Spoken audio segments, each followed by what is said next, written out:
We're here today with Sue Ryan, who is the Democratic candidate for the Ohio House of Representatives, 50th District, which includes the town she lives in, the city of Alliance. And Sue, please tell the readers and viewers of the Stark County Political Report how you came to find yourself running for state representative. Well, it was actually quite a surprise. I had last November, I was elected to a third term on Alliance City Council. We had election was over. I was on my way to Columbus to have a relaxing weekend with my family and with my son and his family, and received this phone call from the Ohio Democratic Caucus asking if I would consider it. And I thought about it for a while and consulted with people whose judgment and opinions I value, and came to the conclusion that this is something that I needed to do. We had, one of the reasons I was hesitating was because I had just been re-elected to City Council, and I felt that I was abandoning the people who worked hard to get me there. However, some of the people who encouraged me the most to run for state representative were the people who worked to get me there.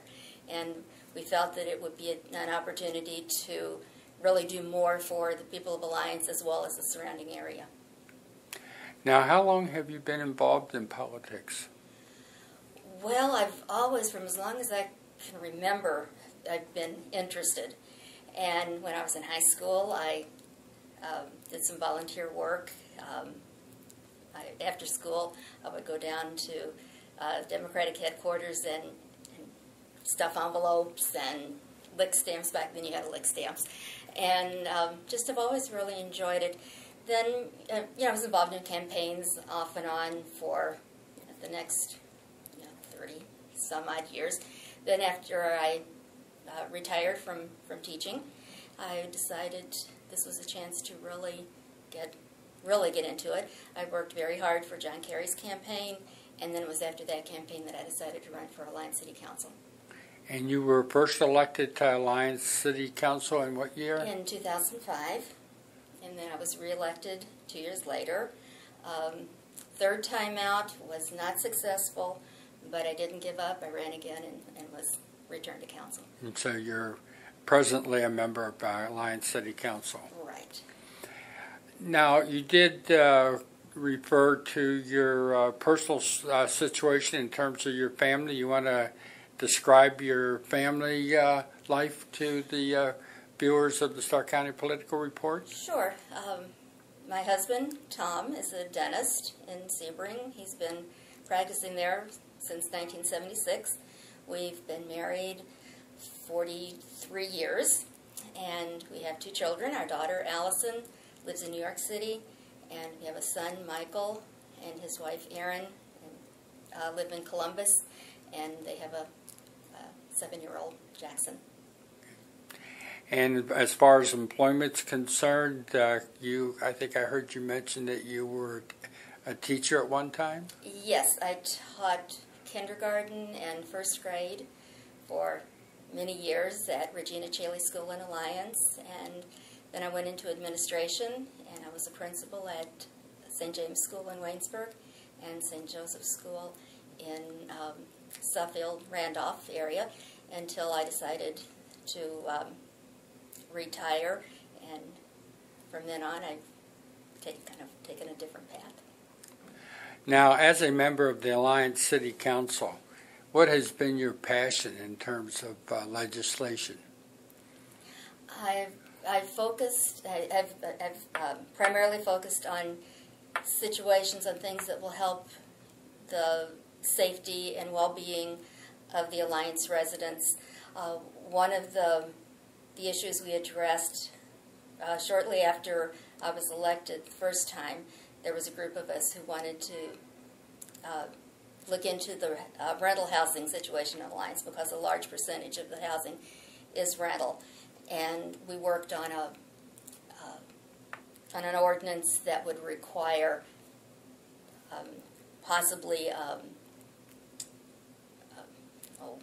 a fee, an inspection fee, and have licensing of the property owners. It didn't work out. It was passed. We held hearings and meetings for 2 years, I think, and it was passed, but then the mayor vetoed it, and we didn't have the votes to override the veto. And in that process, I looked at the ordinance that was in place at the time, and this is an example of how sometimes you really can get the job done with very minor adjustments. I found one word that needed to be changed, and it kind of changed the whole tone of it. We changed the word may to shall, and that put a little more teeth into the existing ordinance. So it was just kind of an interesting experience. Sometimes it doesn't take a whole lot to make a dramatic change. Now you are serving on Alliance City Council as a Democrat, is that correct? Correct. Okay. Now how do you think your experience as Alliance City Council woman, and I think you're at large, is that correct? Yes. So you have to run for over the whole city. Correct. How does that play into running for state representative and looking forward and to the possibility that you're going to be an elected state representative? How does your experience as a city councilwoman factor into maybe moving up to the Ohio House of Representatives? Well, as I said earlier, this gives me the opportunity to serve a wider range of people. It's also given me an opportunity to look and understand the issues a little more closely. Primarily, the cut in local government funds, which a lot of people probably aren't aware of. The money that is paid in state income taxes that goes to the state is supposed to come back to the cities and townships. This has been cut drastically, 25% one year. Now it's up to 50% cut. This is devastating for the local governments. And that took Alliance. I just did a blog on this very topic. Mm-hmm. And if my recollection's correct, it probably took Alliance from about $800,000 a year down to about $400,000. Something like that. With that cut, plus the elimination of the estate tax and the tangible personal property tax, next year in 2013, Alliance will be down close to $1 million. And that is really going to cause some problems in the city. Can you give the viewers and readers an idea of what kind of problems that's going to cause? Well, right now we are operating at near minimum staffing for most city departments. So we're going to have to look at cuts in services. Already the city employees have agreed to a freeze in wages. They won't be receiving a raise next year. There are just all kinds of potential problems. Most pronounced will be the cutback in services, and we really don't know for sure how that's going to be dealt with. What kind of services? The safety services, the health services, anything that the city provides. We're going to, we may possibly have to cut back on hours, availability of city offices being open and available to people.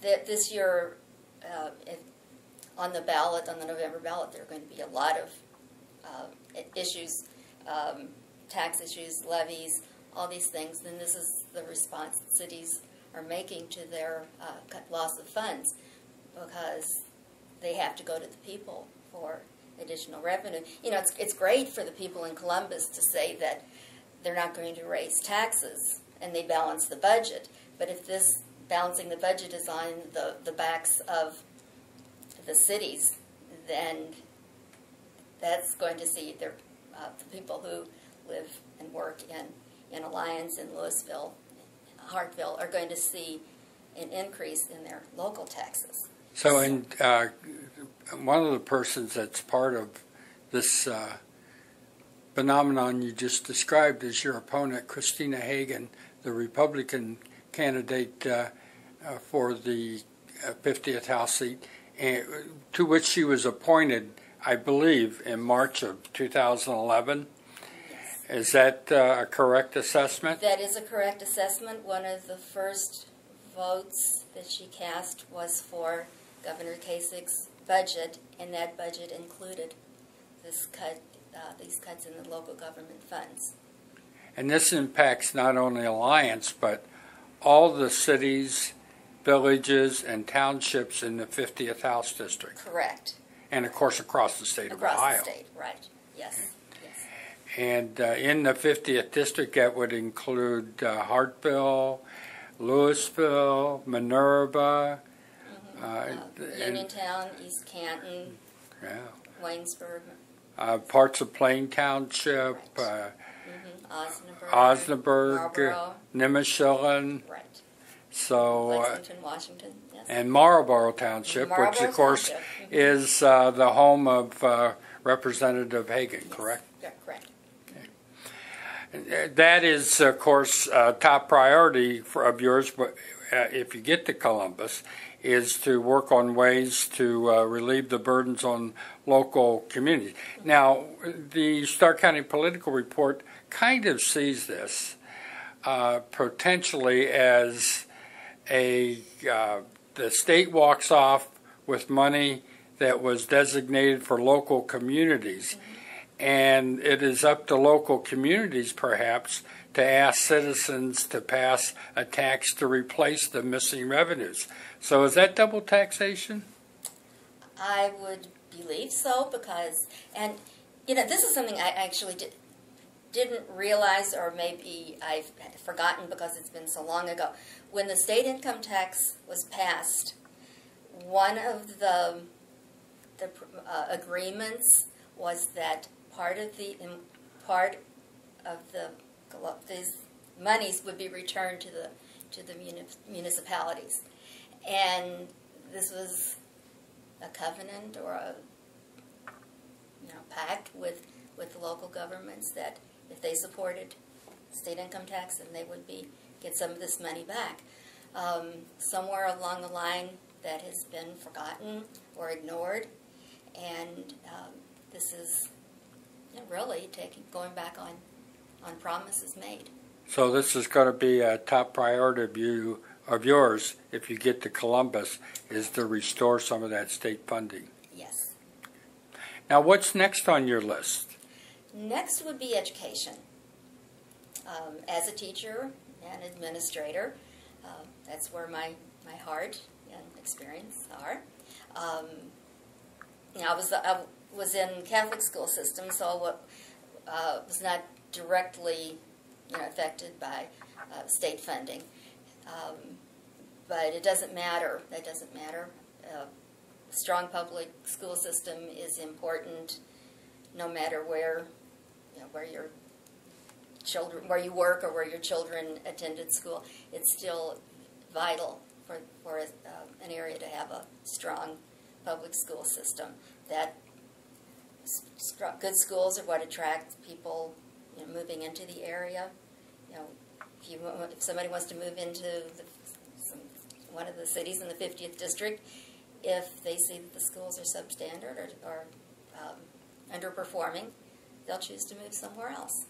And we need to remedy this. Now, were you endorsed by the Ohio Education Association? Yes, I was. Proud to say I was. And also by the Ohio Public School Employees Association. And so specifically, what do you want to do in terms of education? Are you interested in trying to increase the state's financial contribution to local school districts? I would like to see that. Now, the opposing party would say that education funds were not cut, and technically that's true. there is still a substantial amount of money being given to the schools. However, a good large portion of that is going to the for-profit charter schools. And these schools do not operate under the same standards as the public schools, or for the Catholic schools and private schools for that matter, because the private schools also have to follow state standards. These charter schools are not bound by those. So are you opposed to charter schools? Not charter schools as such. I know there are public charter schools, and there are some schools that are open to serve a particular population or a particular need. What I have an issue with are the ones that are strictly for profit. The ones that are operating substandardly, if that's a word, if they're the ones that are not doing the job, that have a very low graduation rate or high dropout rate. For a child to leave a public school and go into one of those schools is not benefiting the child. It is benefiting the corporation that runs the schools, because they'll get their money, but it isn't the child is suffering. So it's it's very important that the distinction between the types of schools is known. I have a real serious issue with this. And someone asked me when I was talking about this one time if I have a problem with making a profit. I have no problem with making a profit. That's the way our country operates. However, I think there are some things that really shouldn't be for profit, and a child's education is one of those. Education's one of them. Right. Okay. Yeah. Are you familiar with a process called fracking? Yes. And do you have a position on the fracking issue? Yes, I do. It's,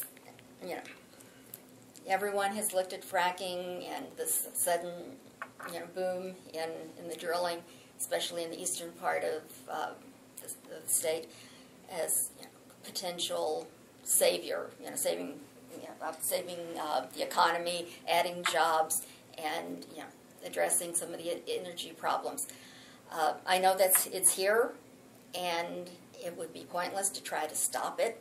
However, it is vital for our present living standards as well as future generations that real safeguards are put in place that'll protect the groundwater, that'll protect the soil and the air and all of the other environmental concerns that could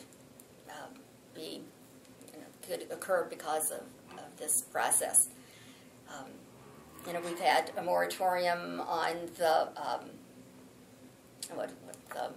injection wells around because of the earthquakes back in the spring or a year or so ago in the Youngstown area. Right.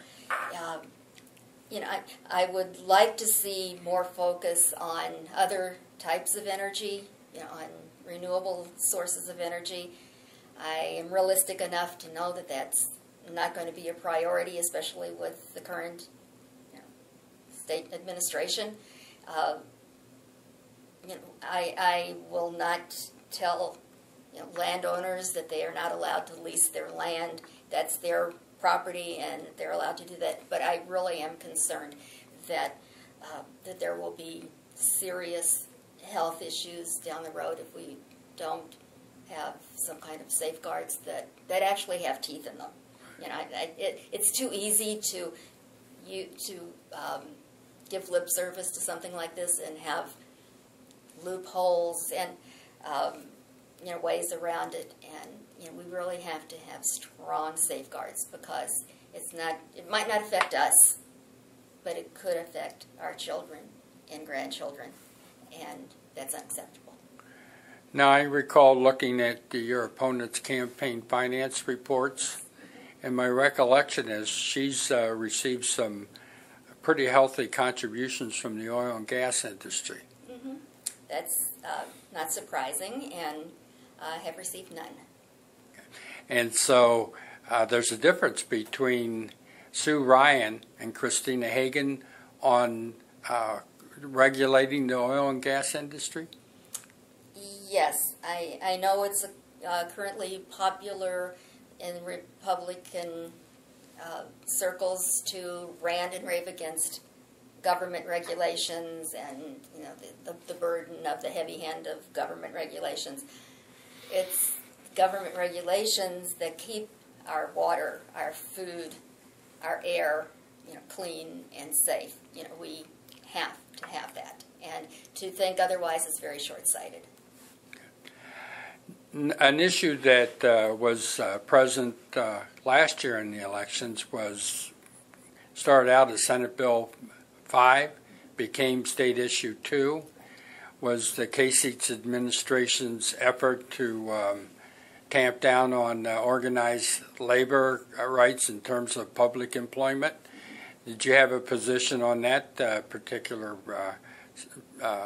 topic? Yes, I was strongly opposed to that, and I did work alongside a lot of our friends in labor and in the safety fields to gather petition signatures and work to defeat that issue. Do you expect it to come back?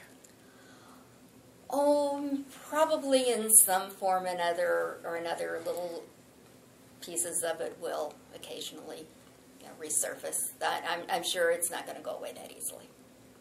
But you're set to fight any effort to come back with that? Yes. Other issues that you care about? There are a lot that I care about. One of them, right now, is the efforts in Ohio, Pennsylvania, so many states that are where the legislatures and the governors are trying to curtail voting, trying to make it more difficult for people to vote. This is the foundation of our democracy. People have died for this right. We have sent troops to Iraq and to ensure their right to vote. We need to ensure that right for our citizens. We should be making it more convenient, more easy for our people to vote, not throw up roadblocks. And it's so transparent right now, what these governors are trying to do.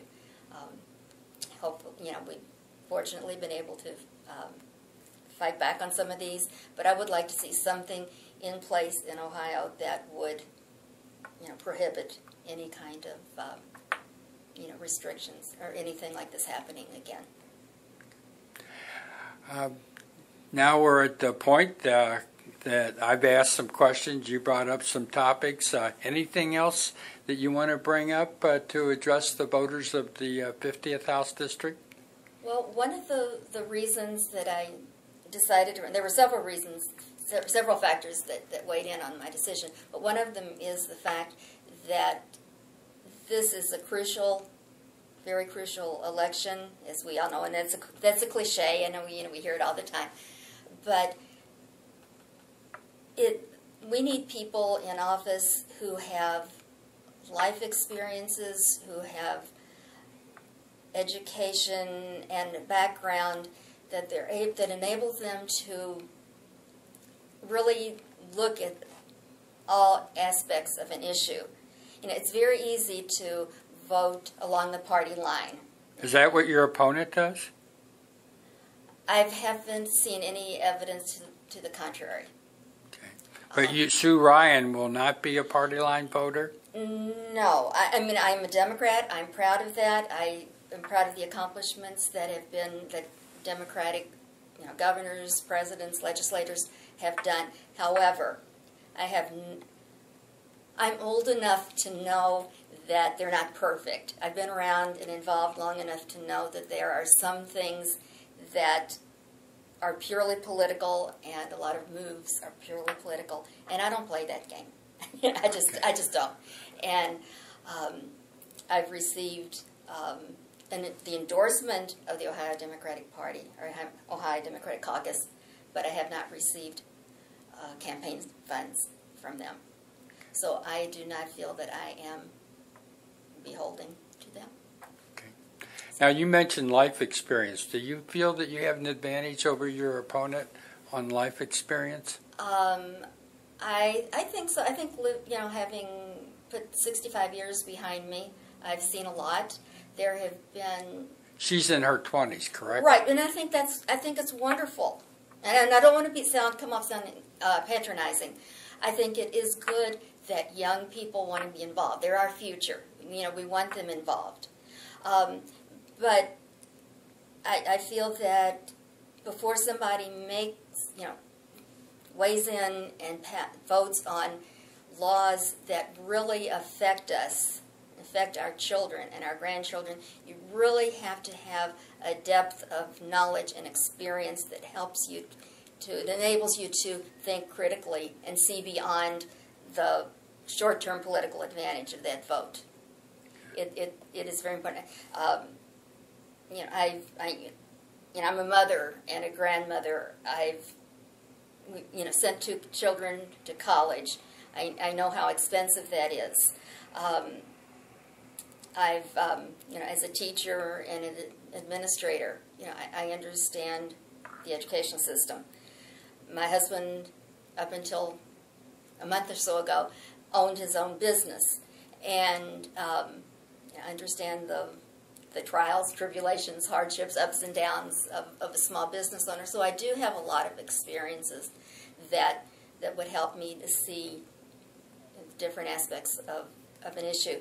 One of the things that I've sort of acquired a reputation for as an Alliance City Council member is my ability to assess situations from various angles. I can see another person's point of view.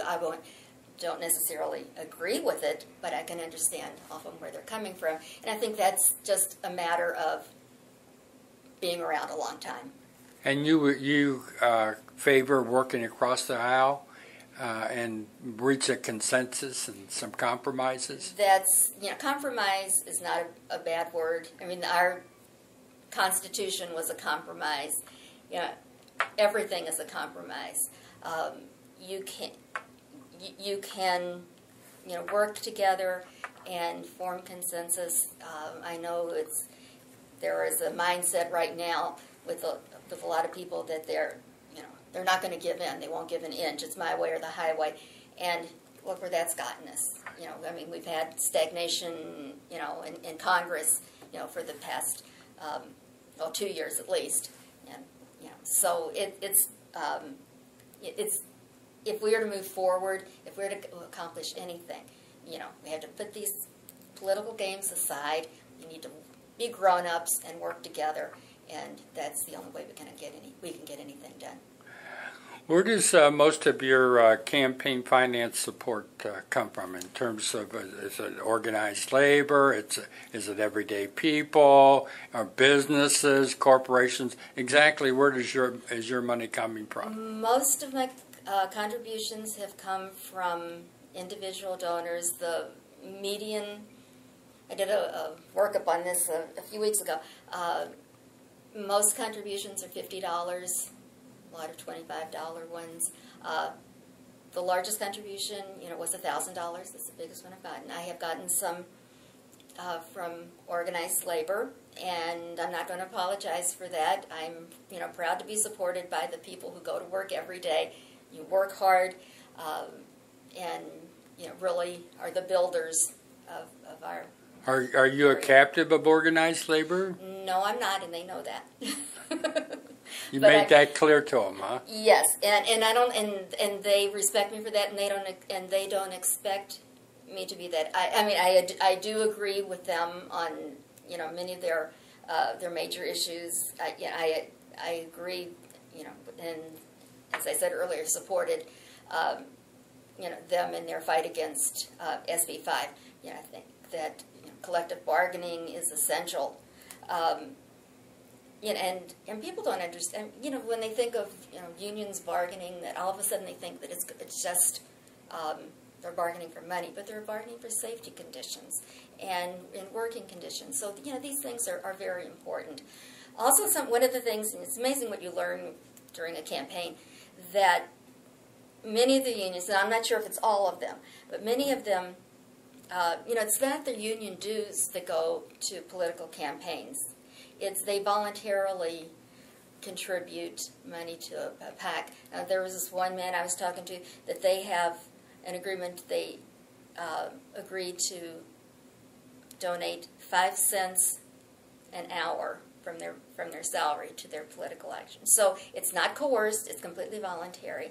But these people, these men and women, have been very, very supportive of my campaign, and this is because I was supportive of them in their efforts last year.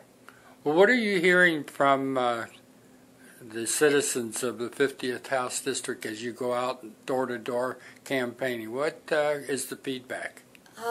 It's been very, very positive and very, very encouraging. This has been, it's been a hard summer to do door-to-door because of the hot weather. Right. 90-degree days. There were people who when I was out, people would say, "Oh, come in for a few minutes, and then the air conditioning cool off a little bit." And others, there were people who say, "Well, if you're willing to get out on a day when it's 90 degrees and come out and talk to me, then I'm going to vote for you." So they appreciate the effort. These people might not have had any idea what my positions were, but they appreciated the fact that I wanted to meet them and talk to them. But it has been really, really encouraging, very eye-opening. And what would you say is the primary concern that you heard from people that you visited with? I hear a lot of people who are their vote depends on someone's position on SB 5. I've gotten a lot of that. Where I stand, on that. Education is another major concern. So those are the two. Several people have expressed a little displeasure over the method that was used to appoint Ms. Hagan. They didn't really like that process, but they have nothing to do with that. That's the way it worked. And also they like the idea that I have had experience in a lot of different fields. So you want to make a closing heart-to-heart talk with the viewers and readers of Stark County Political Reports as to why they should vote for Sue Ryan for state representative. Okay, sure. If you want someone who will go to Columbus and represent you and your families, who is dedicated to bettering the lives of ordinary, everyday working men and women, then I would appreciate your vote. Well, thank you, Sue Ryan, for being on the Stark County Political Report today.